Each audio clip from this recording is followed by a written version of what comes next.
حضور صلی اللہ علیہ وآلہ وسلم کا ارشاد ہے کہ 3 آدمیوں کی دعا رد نہیں ہوتی: ایک روزہ دار کی افطار کے وقت، دوسرے عادل بادشاہ کی دعا، تیسرے مظلوم کی جس کو حق تعالی شانہ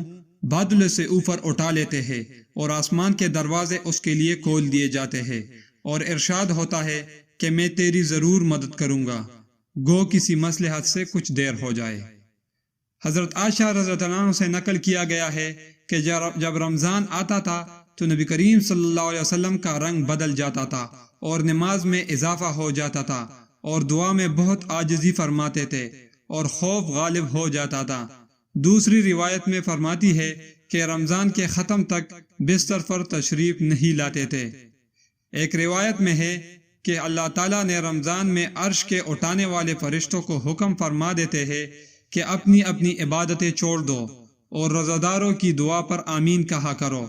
اور بہت سی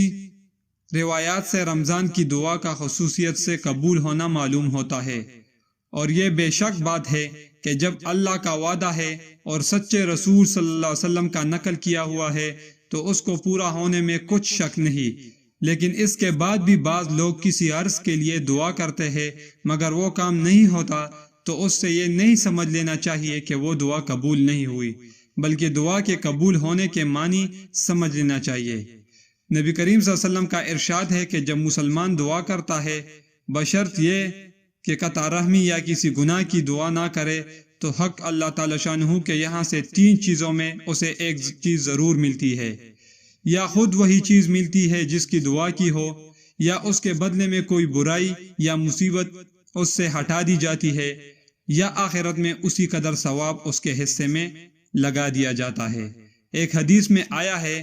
کہ قیامت کے دن اللہ تعالیٰ بندے کو بلا کر ارشاد فرمائیں گے کہ اے میرے بندے، میں نے تجھے دعا کرنے کا حکم دیا تھا اور اس کے قبول کرنے کا وعدہ کیا تھا، تو نے مجھ سے دعا مانگی تھی، وہ عرض کرے گا کہ مانگی تھی، اس پر ارشاد ہوگا کہ تو نے کوئی دعا ایسی نہیں کی جس کو میں نے قبول نہ کیا ہو، تو نے فلاں دعا مانگی تھی کہ فلاں تکلیف ہٹا دی جائے، میں نے اس کو دنیا میں پورا کر دیا تھا، اور فلاں غم کے دفع ہونے کے لیے دعا کی تھی مگر اس کا اثر کچھ تجھے معلوم نہیں ہوا، میں نے اس کے بدلے میں فلاں اجر و ثواب تیرے لیے متعین کیا۔ حضور صلی اللہ علیہ وسلم ارشاد فرماتے ہیں کہ اس کو ہر دعا یاد کرائی جائے گی اور اس کا دنیا میں پورا ہونا یا آخرت میں اس کا عوض بتلا دیا جائے گا۔ اس اجر و ثواب کی کثرت کو دیکھ کر وہ بندہ اس کی تمنا کرے گا کہ کاش دنیا میں اس کی کوئی دعا بھی پوری نہ ہوئی ہوتی کہ یہاں اس کا اس قدر اجر ملتا ہے۔